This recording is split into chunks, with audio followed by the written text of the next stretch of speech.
We are Lagos Talks 91.3. Let's talk. All right, we're back. Yes. Happy Easter Monday to you. Same to you. Did you eat chicken or fish?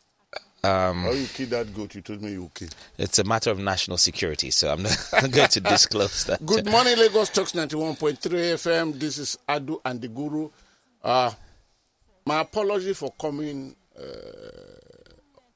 on late. Oh my God, quite some minutes behind schedule. First of all, that's the first apology that I'm coming here late. We'll try to take some precaution against COVID. We must respect COVID-19 protocols. So that's what I did. Another apology, and this one is much bigger than the first one, is that my well-advertised guest for today, Hadiza Bala Usman, the managing director of the Nigeria Ports Authority, is no more coming. It is not deliberate. It is not that she wanted to escape. No. She's caught up somewhere in the north. She thought she could make a return journey yesterday. At 10 o'clock last night when we spoke, she's still far in the north, where there will be no early plane to take her off to Lagos. So she will definitely appear again. We have to reschedule that. And I will let you know when that will be. Maybe today or tomorrow, I will let you know. So that's an apology. I hope my apology is accepted. Then let me pick it this way. Yinka Odumaki died after 56 years of establishing his authority over matters that matters in Nigeria. Yinka Odumaki is somebody that every one of us, I call him a colleague, because in keeping facts available as common property of the Nigerian people, he's first, or he was first among equal. But then, that's the way of mortals. We come, we consult, we go. Some will depart earlier, some depart late, some never even make it to the platform of display. So to Yinka Odumaki, I would say good night. Then another thing I will bring it to our attention before we move into the things that actually happened was an event happened in Festac Town last week, Thursday, which I believe was 1st of April. Very, very bizarre, very, very unprofessional, very, very uncalled for. If we have 2 or 3 of what happened in Festac around police stations in Nigeria, I think another protest might come up, which we don't really encourage. But then, 2 applicants were at the office of immigration, the Nigerian Immigration Services. The Nigerian Immigration Services office is situated at A close of 3rd Avenue of Festac Town. Very 2 mighty buildings there have been acquired. I spoke last week when I was congratulating the Controller General now, the Deputy DCI, Deputy Controller General, Controller of Immigrations, that the place had been put very well. 2 applicants were there. 2 applicants seeking for passports. Then something happened. While they went outside the buildings of immigration services, I think to do 1 or 2 things, they clashed. Somebody even made the remark that if this man has this authority to be here, then his passport should have, everything about it should have been captured the way it was done for President Muhammadu Buhari and Yemi Osinbajo. When the immigration officers thought the matter had died down, the one that was boasting went out, and in less than 5 minutes, he returned with a policeman branding a gun. And the policeman insisted that he was sent to come and pick the one who insulted this big man. That's the way he put it. The immigration officers that normally you have the immigration police section that normally guide their premises now told him, okay, if you want to go inside to make an arrest, the rule, there are procedures of operation. The procedures is that you will will discharge your magazine. Of course, you know it. You keep it for safety. You sign for it, and we sign. Then you can only go in with the gun, with that magazine. Oh, he said no. And he now threatened that any one of them that attempt to stop him, using his language I was told to use, I will blast your head off. At this point, the immigration officers, the police unit, now knew they had a very, very big task. Of course, within moments, first of all, they called the DCI, who heads the department, who was in a meeting in Ikeja, that, madam, you have to come back or something bigger than expected had happened here. And eventually, the immigration officer proved to be more trained than the policeman who wanted to blast people's heads. He was disarmed of his gun. And before the madam arrived, the policeman, the man who went to call him, were already in the cell of the immigration. They have cell, of course, officially. They are paramilitary. So when the madam arrived, the madam established a contact with her boss, the Controller General in Abuja, who established a contact with the Inspector General Police. The Inspector General Police established a contact with Kopo Lagos, that is Odumosu, the Commissioner of Police, Lagos State. And within hours, the matter, then eventually, it was now reported that the policeman that came that the man that went to call him did not even incident the case. Let me use police language. Incident the case, meaning no report was made, no complaint was made. He went somewhere and picked this one. And I think as of Friday, I wouldn't know Saturday, Sunday. As of Friday, the one who invited the policeman, they were cooling down in the police cell. The matter, we shall report details to you because I had established a contact with Kopolo Odumosu, the Commissioner of Police, Lagos State, and his PRO will talk to me later. That is for that. We had to rush this thing because we are really operating behind schedule. But I can assure you, like Palos will say sometimes, that we are departed behind schedule, but I will make up for the time. Now, Periscope. 100 years ago in history, exactly on April 3rd and 4th, 1921, which was exactly 100 years ago, this is April, the Commonwealth of Australia released the result of its conducted census, and the results showed that 5.4 million Australians were in existence then. Of course, the number would have grew, if not double or triple by now. But that was event that happened 100 years ago. Australia census was released. I think it was the first major one conducted. It gave the population of Australians then, 100 years ago, at 5.4 million. All right. That must be historical perspective, not Periscope. Oh, sorry, historical perspective. I do. Because he had not come to say hello to me this morning, that is why I'm not in my right frame of mind to do this. My apologies. Yes. Apology accepted. This is historical perspective. Let us see how much we can redeem from our menu. Okay, on the menu today, we have a couple of stories, 7 in total, apparently.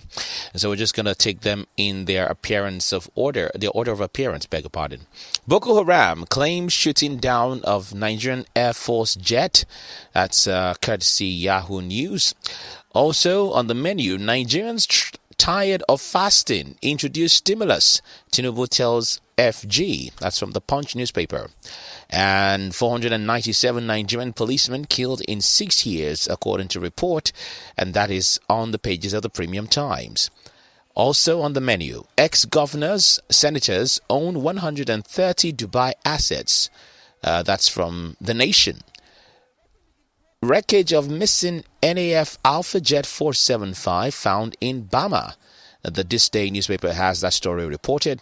And Yinka Dumakin's death, I smell a rat, should be investigated. Bangbose was the one speaking, and it's reported on Daily Post newspaper. Last but not least, menu number 7, Easter message. Again, Kuka hits FG, says Nigeria's troubles increasing steadily. The Vanguard reported that story. So those are the menu Oh, that is the menu, and those are the stories we have in them. Okay. This is our menu for today. Let us see how many of these stories we'll be able to apply properly and go ahead. I had earlier apologized for coming late, and that is why, like I quoted a pilot that will tell passengers that we are taking off late, but I will make up for the time. What he does is to increase speed because there's no other shorter routes. He increase speed, and so what I think I will do is to pick the major ones, spend little time on them, and the minor ones we collapse them. Boko Haram, number one on the menu. Boko Haram claims shooting down of Nigeria Air Force jet. Yahoo News. Last week the plane took off. That is the plane took off for some routine military duties to strengthen those on ground and to see the possibility of relocating or allocating or viewing some instructions that would bring some changes. The plane took off, and within a very short time, it vanished off radar. And whenever I hear that statement that a plane vanishes off radar, maybe because I'm not a pilot, I'm not a professional pilot, or I'm not in that industry, what comes to my mind immediately is plane vanishing off radar. It has crashed somewhere. Because if it is like Malaysia, what's the name of the number of that flight that kept flying, and took a flight above, higher than flight zone. Eventually, the radar picked it or it went off. But on this occasion, the radar, we are talking of Alpha Jet 475. Later, we now got the news now that within 5 minutes of taking off and attain the particular height, we'll come to that when we are dealing with item number 5. But Yahoo broke the news because Boko Haram insurgents, Boko Haram fighters celebrated and took responsibility for gunning the plane down. According to Yahoo News, let me bring a part there. In Boko Haram video, the wreckage of a plane lies bound on the ground. The shared fuselage bearing the phrase NAF 475. That is Nigeria Air Force 475. According to the video, because Boko Haram brought every of their claim on video. And when Yahoo News put it, which of course was not easily acceptable to the Nigerian authority, of course I don't blame them because they have to establish their fact of exactly what is happening. They can't just rely on Yahoo News and say, yes, that's what happened. A masked fighter, that is Boko Haram fighter, stands atop the wreckage and identifies the plane as jet fighter of Nigeria Air Force 475. That is what the footage showed. Later, in the footage again, in the video footage, a mangled corpse shown in military fatigue, and the Boko Haram fighter was saying, as you can see, this is the pilot of your aircraft, whom you sent to harm this servant of God. The fighter says, he added, this is what God did to him. He fell from the sky, and if you do not repent, this will be your reward, the man said. But let us go ahead and see what actually happened, because our item number 5, tells us that the wreckage had been found very close to Bama.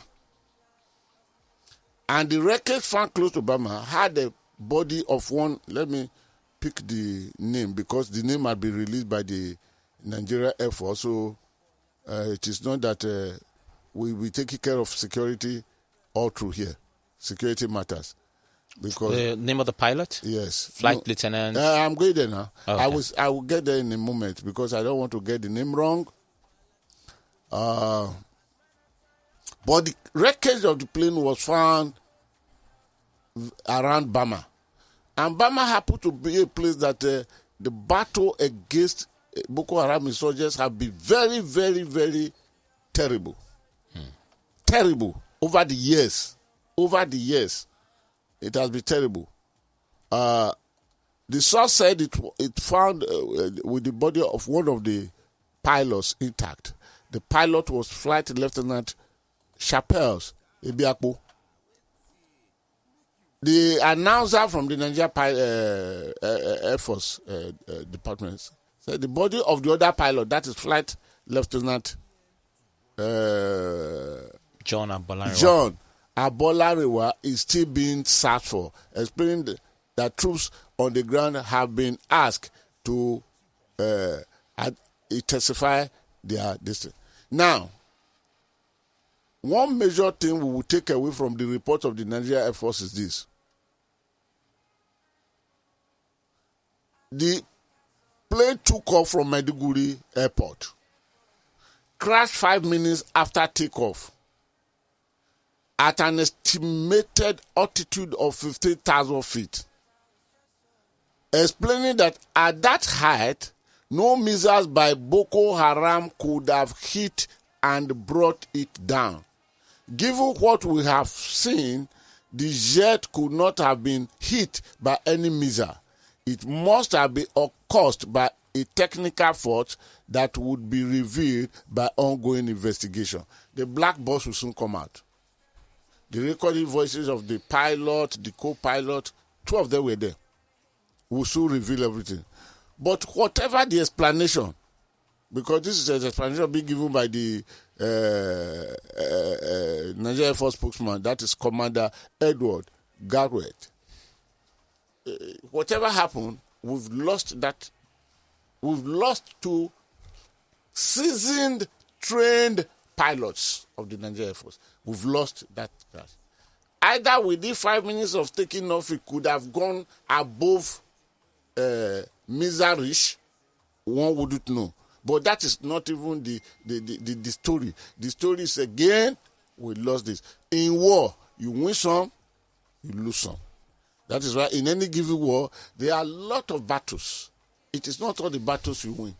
As long as we are able to win the war, it compensates for those battles that are lost. For example, the Nigeria-Biafra war, civil war, we had battles of Ore, which was called then Igaore. We have the battles of Abagana, when a whole convoy of Nigerian army was lost with all their equipment. If you leave Ukpo Market Junction, then you are going to Abagana, the corner, that sharp corner to the left. That is where it happened. We had battles of Owerri, to pick Owerri. We had battles of Oro.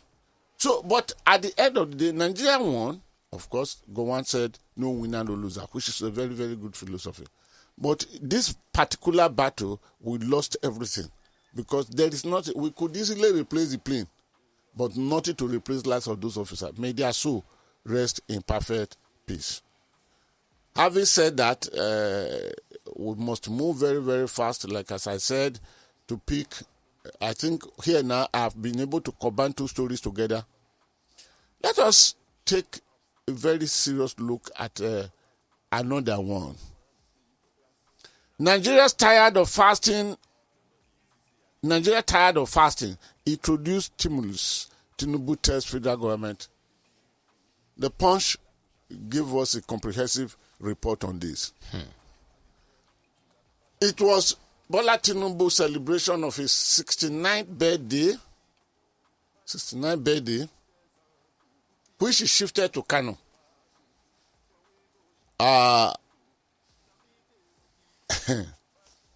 It's a very good. It was a very, very good event. And for the first time, Bola Tinubu spoke to authority, spoke to the government. And whatever the case, we should be able to identify one fact here. Whenever Bola Tinubu speaks to the government, I'm talking of government that is being led now by President Muhammadu Buhari, the government that the All Progressive Congress brought to being. The party that brought this government on board was a party formed with forces. Over 70% of the forces that formed it belong to Bola Tinubu personally. It was for that reason that he is being called national leader, though it is not documented, even in the APC constitution. But he is respected as a national leader. So anytime he would speak to government, people try to interpret what he's saying. Of course, there will be no way that Ahmed Bola Tinubu, the Asiwaju, would talk to government direct without passing through the two sides of his mouth. Because he will be talking to himself. So, like when his narratives came over the herders-farmers conflict, Bola Tinubu, in the narration that went into almost 6 pages of paper, was neither here nor there. Could that result that he wouldn't know what he was saying? He knew what he should say, but he couldn't say it partly because he would be talking to himself. Either from the herder's head, either from the farmer's head, if he abused, he will be abusing himself. That's number one. Number two, this man has ambition, very, very long ambition. And he has been nourishing this ambition for a long time to become president of Nigeria. It was for that reason that he fought, but he vained, to become the vice presidential nominee at the time that Muhammadu Buhari was nominated as presidential candidate for the APC. That was in 2015. Thank God, Buhari was able to step it down on what L.S. Koku, a very radiative politician of the 60s to the 70s, his comment that all you are seeing out today is cosmetic widow dressing. He called it political cosmetic widow dressing. That is L.S. Ikoku of blessed memory. Buhari was able to knock off Asiwaju Bola Tinubu using the thing that Nigeria is too mature to accept a Muslim ticket. That became the quickest excuse available for Muhammadu Buhari. Not because Muhammadu Buhari cared any bit about Muslim things. When he came to power as a military head of state, his second in command, chief of staff, supreme headquarters, Brigadier General Tunde Diagbo, was not only just a Muslim, but the father migrated from Daura in Katsina State. In an interview, I think that was about the only one that he granted to the Punch newspaper, and yours sincerely was on that mission. He admitted. So when Muhammadu Buhari now made this claim, it was the quickest, quickest excuse, and people bought it. Oh, of course, Bola Tinubu was not too happy. But he had to go there. But of course, he got his satisfaction because he nominated who now was taken as vice president. That is Professor Yemi Osinbajo. And a few weeks to when we were to enter into the 2019 general election, we knew the problem that Professor Yemi Osinbajo faced when suddenly the social medias are gogged with 5 billion or how much that was sent to him, or is it his account or to him, from the FIRS, Federal Inland Revenue Services. And who was in charge of Federal Inland Revenue Services then was a nominee of Asiwaju Bola Tinubu. We are talking of Fola, who is now being squeezed by EFCC. And the trouble of Osinbajo became mammoth as of that time, which was fully interpreted by those who are initiated, those who would understand the running mechanism of the Nigeria political fraudulent terrain. What did we find out? His traverse were not with that coming from a camp. And even that was before the president did his own. Most of the responsibility of the vice. Okay. But let me establish it. I've been saying it before and I will say it again today. The vice president office, the Nigeria vice president, is one office that is not allocated any constitutional responsibility except the one that says he will be the head of the economic team. Please read that proviso properly. It says subject to the approval of the president. That was the only assignment constitutionally given to him. The vice president of Nigeria is nothing but, according to the 1999 constitutional method, is nothing but a spare tire. And until one of the 4 tires of your car has problem, the spare tire is never to be touched, not to even be seen in the morning. So let us leave that. So, but Bola Tinubu is now speaking, and he now said that Nigerians are tired of austerity. It's not today we are hearing of austerity. Austerity measures were introduced in the beginning when the military came to power. And when Obasanjo was to round up everything as a military head of state, he did not do without introducing his austerity, of course. When Yar'Adua, then the number 2 man to him, chief of staff, superior quarters, launched Operation Feed the Nation, he said we should not waste food, which was a proper advice.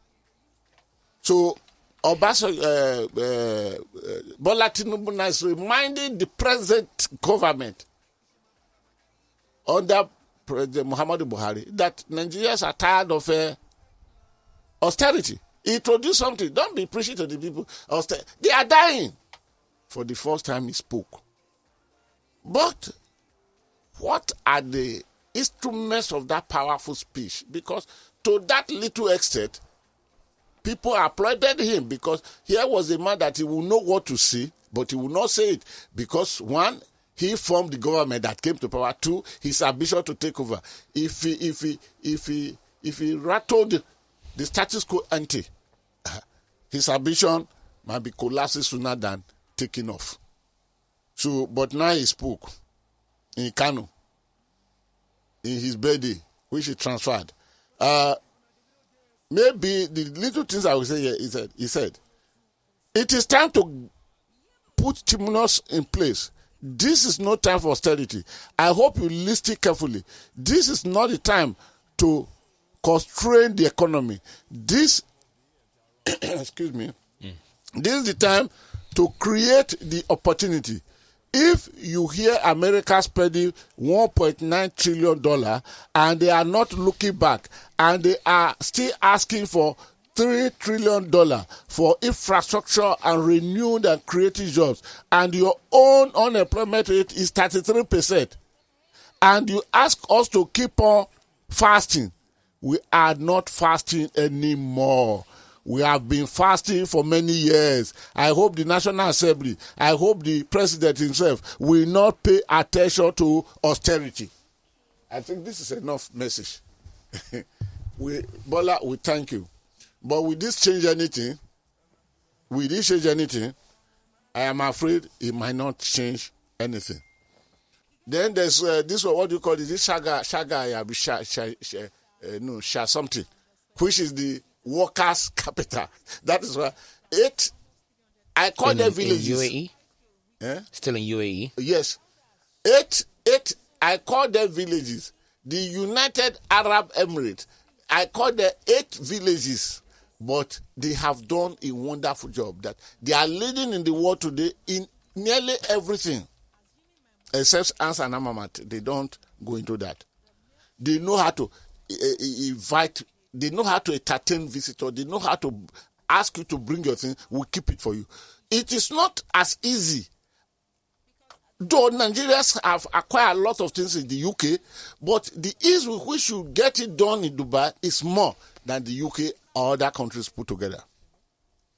Now, These highlights are part of the report on the UAE, couplet of the three countries, Nigeria, UAE, and the UK, cooperative study of fixing illicit finances flow, which was submitted to the executive chairman of the Economic and Financial Crimes Commission, Mr. Abdul Rashid Bawa, last Wednesday. Yes, that was when it happened. And now, the report, which was commissioned by an anti-corruption group, Human and Environmental Development Agenda, HEDA, but researched and compiled by Professor Gbenga Oduton of Kent University. It might not be so comprehensive, but please pick what is said there because they are the pointers to where we are going. Now, although the report did not reveal the identity of the politically exposed persons with the access in Dubai, chairman of HEDA, Olarewaju Sarah, who spoke with the nation on the telephone last night, said, "We have left it to EFCC to unravel them. It is so sad that our funds are being looted and stacked abroad. We are not even talking of assets in UAE identified with some military officers."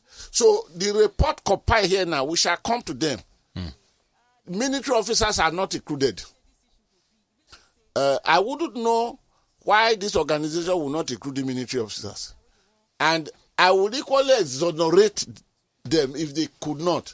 Because of all the ones identified in the past. For example, the immediate past chief of army staff, Lieutenant General Tukur Buratai, it was alleged that he had properties that were run into millions in Dubai. And the man came to say that he even acquired those properties before he became of chief staff. Where did he get the money from? Because a little historical background check will tell you that he wasn't from that very, very fabulously rich family. But we are not going to look into that. So this may be the reason why the military officers were not included. That's number one. Number two, could it be that somebody is afraid of the military officer that if you include their name, these people have a way of sticking back? Oh, I don't know. But let us move ahead. The report, which was obtained by, let me leave this. Let me go to those flat points. A 2012 report stated that Nigeria had invested up to $6 billion in real estate in Dubai over 3 years. That was 2012. So from 2012 to now, it keeps increasing because, listen to this, corrupt Nigerian airlines have managed to evade detection, not detention. Detection, and massively invested into the UAE property market, particularly in Dubai, because every property in Dubai is highly rated all over the world. Because if you go to the remaining places, you have Libo, you have all this one. But Dubai, everything is prime.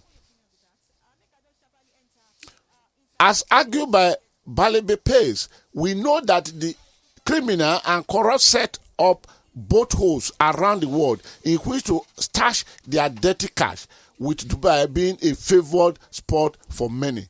Dubai is also a preferred destination for trade-based money laundering and political corruption money laundering from Nigeria, precisely because the city is seen as a soft touch for PEPs, that is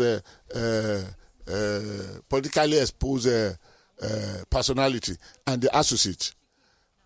There is deliberate orchestration to make Dubai an Eldorado for property investors looking for place to store wealth, considering that construction and real estate sectors in UAE, that is United Arab Emirates, right, contributed 20% to GDP as of 2016.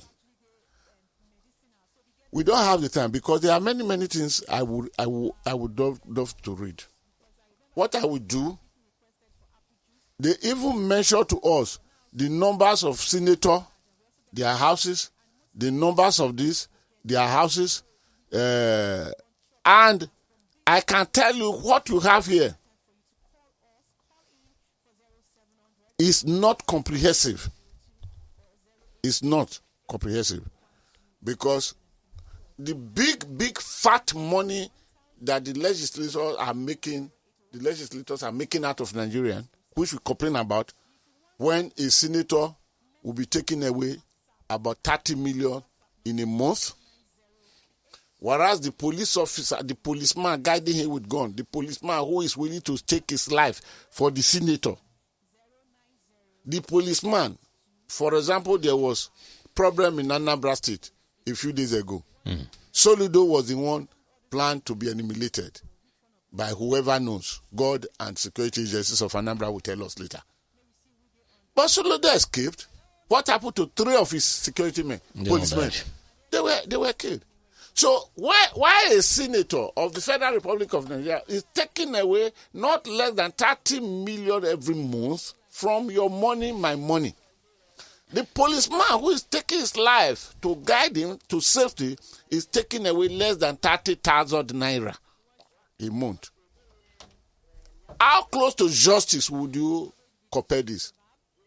Will this not be even enough reason why the creator of heaven and earth that created man will not be too happy with Nigerians?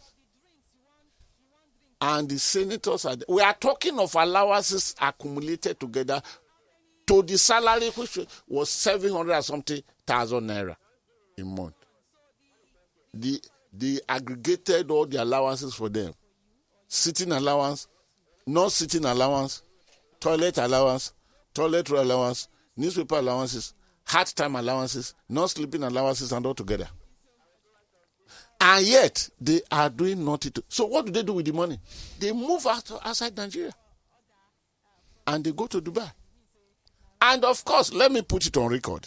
If you have enough influence, you can pay all your cash in naira, because at the end of the day, they still receive their salary in naira. You can pay all the cash in naira to some specialized money launderer or money laundering ventures, which goes by the name of Bureau de Change. And once you pay them, if you like, give them, if you have 500 million, if you have 1 billion naira, and you are able to give it to them, your cash, equivalent dollar, is waiting for you in Dubai. If you don't know, please go and meet and cross-check. These are facts of life. So how would they not saturate the whole world with that? I think on this ground, I will do one thing. It's a promise. This evening, the whole of this story picked will go onto my website. So if you are willing to go there, but let me read what that Abdul Rashid Bawa, the chairman of the EFCC, said while receiving the report. He said, I want to assure you that we are going to study the report to add value to those areas where it is within our mandate. Within our mandate, please. Because the man will go beyond his mandate. We will look at it and ensure that justice is done. The country has been cheated for quite a long time. People saddled with the responsibility of governance in this country have succeeded in doing it selfishly by taking these funds out of the shores of this country.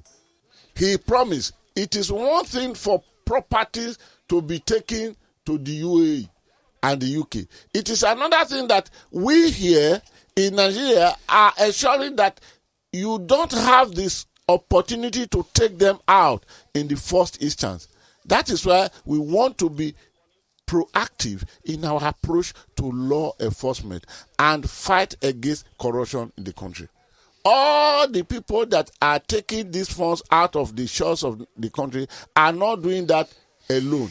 There are conspirators, engineers helping them, professionals are helping them, accountants and financial institutions are helping them. We are not trying to look at what happened before, but we are determined the future will be better. This is the promise of Abdul Rashid Bawa. And then, of course, part of our mandate to ensure that proceeds of crime are identified and repatriated for the benefit of Nigeria. It is not an easy task. It is something that cut across jurisdiction. The UK and the UAC and the UAE have their own laws, processes, and procedures. But we have a lot of bilateral and multilateral agreements that we are signatories to discuss about issues of information sharing, investigation, as well as repatriation. We wish him the best of luck. That is, if he can get it. Can reach there. He has promised you. The young man has promised. The young man said a few weeks ago that any day he receives a instruction to carry out something against his conscience, he will resign. And each time I discuss with him, I can see and feel his radicalism. But will the young man be able to take it to that point? As close as we are, I may want to say I adapt it. But for now, let us give him the benefit of that. Because I'm privy to some investigations he carried out before he attained this position now. When he was even in charge of the starting point, Zona Head in Ibadan. He carried out some investigations, which were so daring. And if you look at his input in the investigation of Desani and Co., he tried his best. But will he have the gut? Will he be so audacious to say, no, this is my conscience?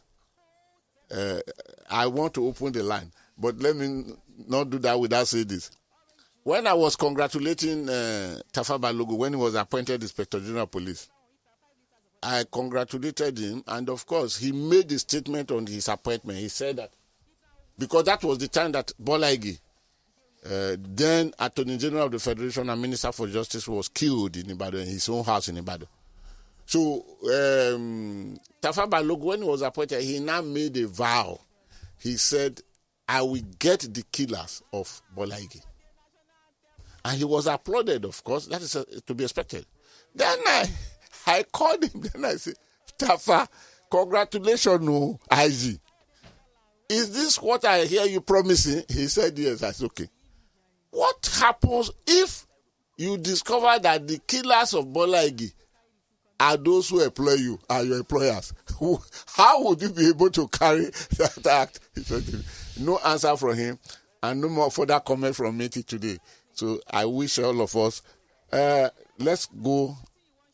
Adu. So, are you still there? If you are still there, do what you know how to do best. Open the line. But don't forget, knowledge drop balls will come later. Okay, thank you very much. So let's just take the calls right away. 0809 234 5913. You can also call us on 0809 222 0913. And make sure you turn off your radio and ensure that volume is reduced. Hello, good morning. Good morning. This is Peter from Ikorodu. Peter from Ikorodu, go ahead. Good morning to you, sir. Good morning. I salute you with respect, my brother. Yeah. On your program. Yes, sir. Bawa, when I mentioned what is going on in Lagos State. Yes, sir. He said, either me or someone on the program. He said that immediately they receive a petition, yes, they will switch into action. The mess that is going at toll gate and all the contact in Lagos State, the bid and all that, we don't know the amount up to today. The amount of the contact before awarding and after completion, nothing was done. So, does anybody need a petition to investigate that? Okay, There are many things going on in Lagos State. Peter, thank you very much. Don't need any petition. You ask a question. Do you want answer? I'm doubtful how he's going to perform. You ask a question, Peter. Do you want answer? Okay, Peter does not want answer. Hello. You have to base petition. Petition is. Good morning, sir. Good morning. Good morning. This is Anita from Yaba. Hello, Anita. Go ahead, join the conversation. My question is on Soludo. Go ahead. The the year between 2007 and 2008 on the issue of water banks that was FEDCO and SEFTEC. I was one of the investors with many retirees and severance public servants. Okay. Dr. Soludo froze or freeze our policy to Nigeria CBN. And I think with this act, he will not win any election in Nigeria. No way. Even if he will, no peace for him. Oh, sorry, ma'am. I'm sorry, we'll not be able to take that kind of comment on radio because I know you have grievances, but we have to be guided as well. Hello, good morning. Hello, Hello, good morning. What's your name? Where are you calling from? my name is John Baba. Hey, Dambaba, how are you today? Go ahead. I'm good. All right, go and join the conversation. The Dambaba. Guru, I think the statement made by Tinubu, I think the man was trying to be diplomatic and try to play safe. Right. To me, I would advise Mr. Tinubu not to run. Everyone will have every right to run for anything Okay. or whatever position in this country. Okay. Because his party, who, like you rightly said, with other people created, have created a lot of problem in this country. How is Mr. Tinubu going to campaign to ordinary Nigerians like Dan Baba? If not only, even my Northern, my fellow Northern citizen who people believe are a gullible follower, have known better now. A lot of. Oh, we lost him? Oh. Yes, we did lose You're his call. making Dambaba, very good please go points. ahead. Thank you. Hello? You need to turn off your radio, please. Turn off your radio when you call us. Let me give you the numbers again. 0809-234-5913.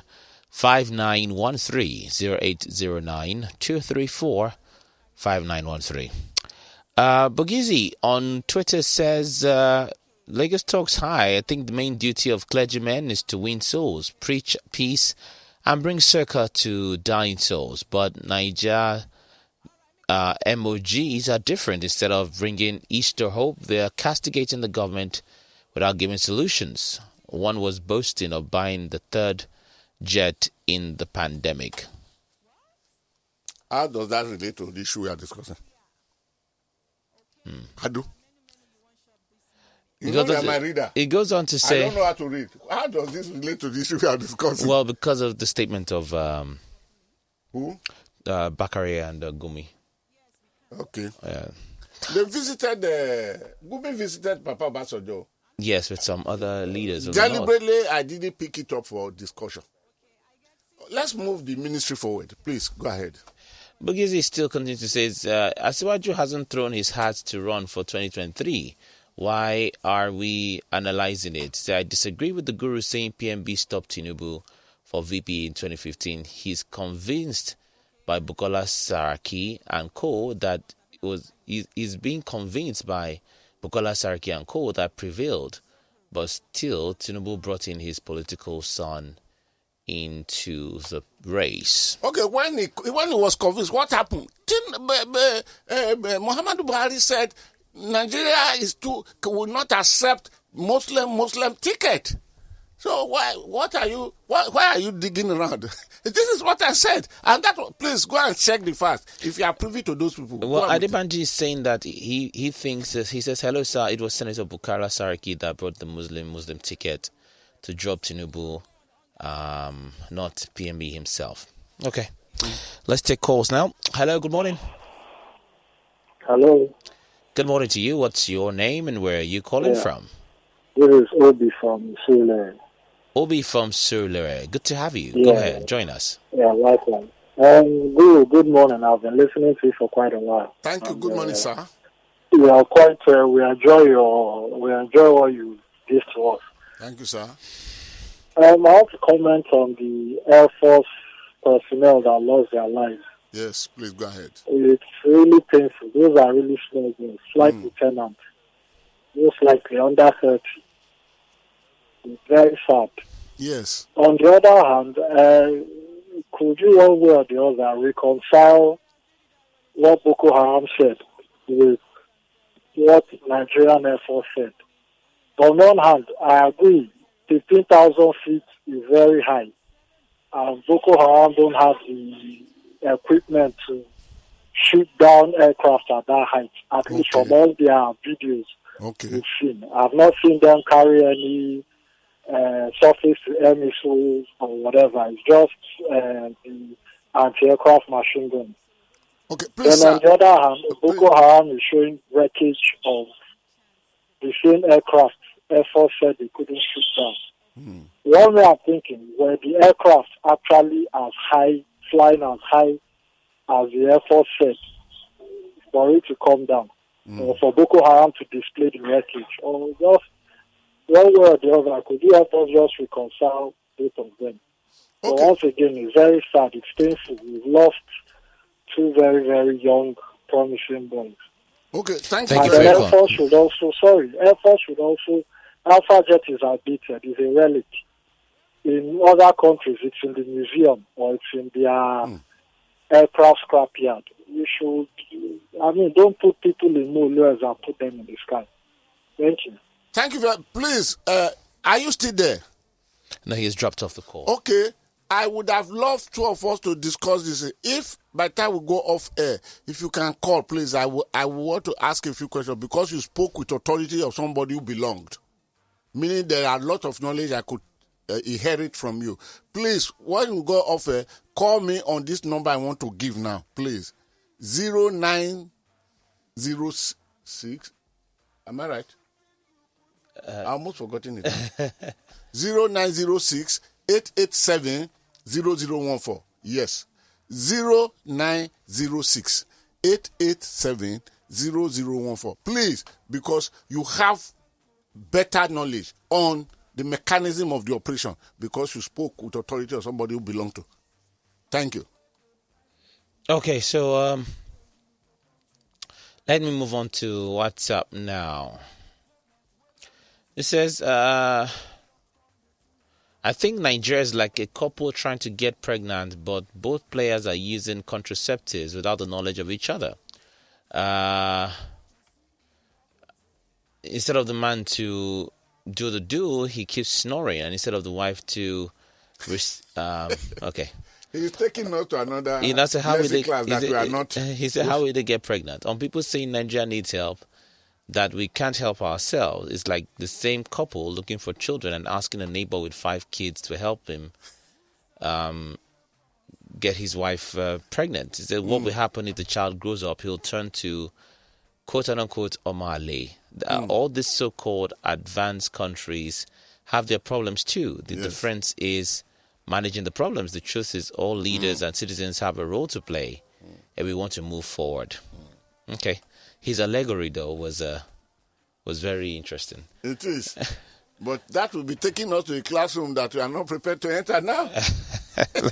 Okay, let me read some more WhatsApp messages do. from the platform. So this person says, good morning, my honorable youth leader. This is your chorister boy in Festac. He says, one question I would like to answer, or like you to answer, if you can, is the Nigerian Air Force jet that crashed, does it have options for the pilots to eject from the craft if it really was a technical issue? Yes. And his name is Esoaike Bishop, I think. Okay, I don't know his name. But let us get it right. The Nigerian Air Force has said body of one of them was intact. Then the other one, it is possible because every aircraft, mostly the fighters' aircraft, they have facility for you to eject.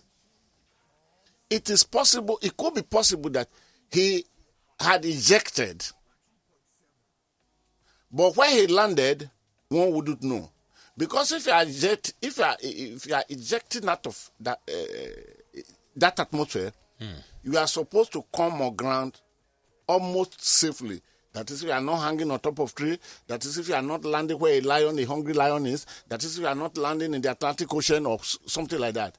So the fact that the Nigerian Air Force said one body was intact, but that shows possibility And if that is the case, that also can happen. Either the jet is shot at or technical problem. That few seconds of giving you the opportunity where you know that every hope is lost professionally to eject. Please go ahead. Okay, still on WhatsApp. This one is from Astag. It says, good morning, Adu and the Guru. It says, Tinubu's speech is all political. There's no sincerity in it. He's only seeking people's attention for 2023. He says, we are wise now. Okay. Adegboiga says on WhatsApp, I am beginning to understand the more reason why politicians and elites of the country go on medical trips abroad. It is more than having a standard hospital in Nigeria, or lack of trust or fear of interference and manipulation that could lead to their death. Okay, I think he's saying lack of trust, fear of interference and manipulation that could lead to their death is why they are going to receive treatment abroad. Let's maybe we hold it here for now. Maybe we hold it here because, please, Easter message again. Kuka hates federal government, says Nigeria troubles increasing steadily. It's a very, very vital story that concerns the whole country. I promise you, by the grace of God, this is not supposed to be dispensed at the quarter of Money Digest. But tomorrow, by the grace of God, I bring this story. Then there is another story also, which I would equally want to bring tomorrow. I'm bringing this because of what you've just read out now. Say the fear of something made Nigerian politicians and the elite to travel abroad. Yinka Odumaki's death, I smell a rat, should be investigated. Bangbushi said this. How correct is Bangbushi? Many people die.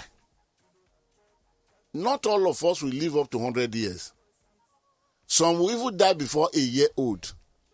So, and there was no guarantee or grant before Odumaki died that Odumaki would die young or will live to 100 years. Why would you want to question? Maybe the thought of this person is what this other one has just spoken about now. The thought of this person is that why would Odumaki want to become he was taken to LASUT, Lagos State University Hospital, when he knows that one of those he criticizes very much is always he has much interest in Lagos. Maybe this is what he's saying, but I don't believe that he dies because his time is up. So I just want to clear this. The other one of Kuka, tomorrow I will deal with it very, very richly. So pardon, we'll carry that over. Go ahead. Okay, let's take a few more. This one is still on WhatsApp. That says, good morning, sir. It is sad to hear that this is happening, losing our personnel to die. Sorry, it's sad to hear this happening, losing our personnel to die due to an outdated aircraft while we waste money where it is not for just reasons. This person didn't put his or her name. That plane that crashed, that Air Force plane that crashed in Abuja immediately after taking off, we were told it's 42 years old. But that is not to say that 42 years old plane cannot be flying. It all depends the maintenance given. And the avionics that have been upgraded. So it all depends.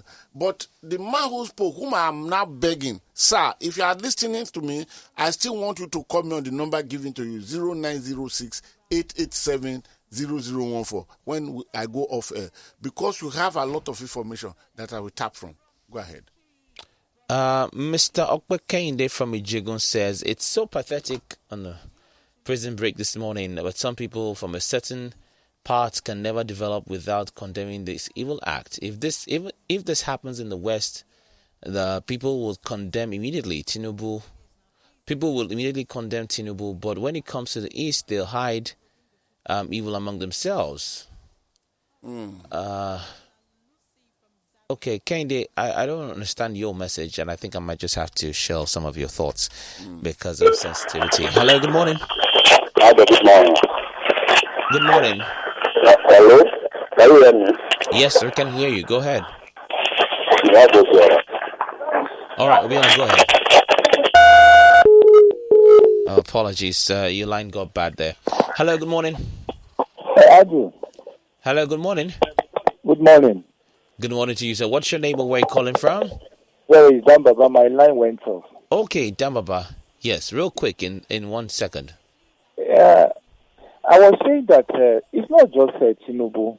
I think contesting under the APC-led federal government will be difficult come 2023. I want to advise every APC member, their governors, and the president to start building the image of the party, what they believe in. Because if you check their manifesto or whatever, it's so beautiful. It's just that they fail to build on it. And if they don't, winning 2023 election will be very, very, very difficult for them. It's high time they start fixing this country before talking about, oh, I want to be president, I want to be this and that. It's annoying.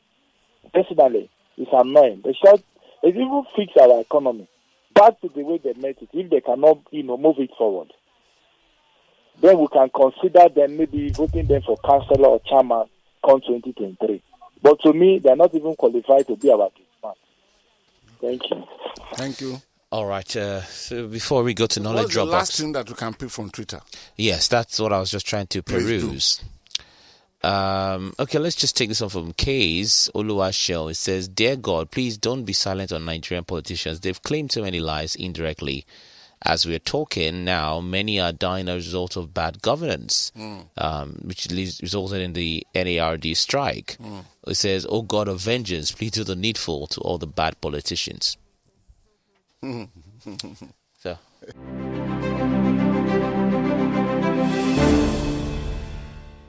you are welcome to this vital segment of this show because it's like the show is not complete without going to drop some knowledge into our marketplace so that they can be useful. Today, we want to talk about the League of Nations. When was it established and for what purposes? Is it dead or still in existence? Of course, it's dead. Now, the League of Nations, abbreviated as LON, was the first worldwide intergovernmental organization whose principal mission was to maintain world peace. Founded on January 10th, 1920, following the Paris Peace Conference that ended the First World War. It ceased operations. Of course, it was founded in 2020. The First World War ended in 1919, from 1940 to 1919. That was the time that the father and the mother of Adolf Hitler were eliminated. They were killed. They were victims of the First World War, which was why Adolf Hitler, even as a sergeant in the German army, grew some hatred for those he condemned to be responsible for that. But that's not the point now. The League of Nations was formed in order to maintain peace, in order to see that if there's any rift coming between nations to one nation or community, to resolve it. So it was founded in the year on January 10, 2020. It has its headquarters in Geneva, Switzerland. And of course, till today, the United Nations organization that took over the place of League of Nations has headquarters also in Geneva, because Geneva had been picked as a literal land that every organization in the world must have their headquarters there. And it remained like that till today as we talk. Now, who formed it? Who formed it? We need to know who formed it. The person is Woodrow Wilson. Thomas Woodrow Wilson,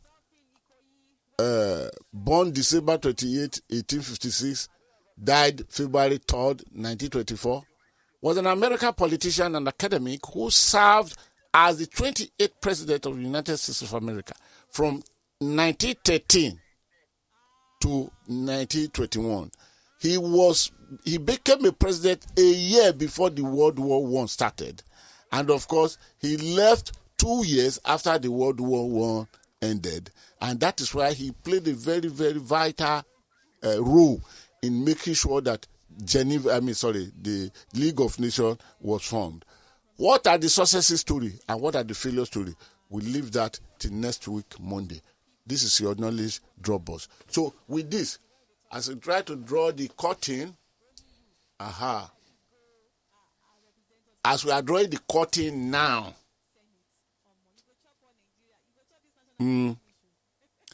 I need to remind us that the managing director of the Nigeria Ports Authority, we shall speak this afternoon, and I will be able to, because I wouldn't want her to come on Tuesday or Wednesday, because such visitors are created especially for this occasion.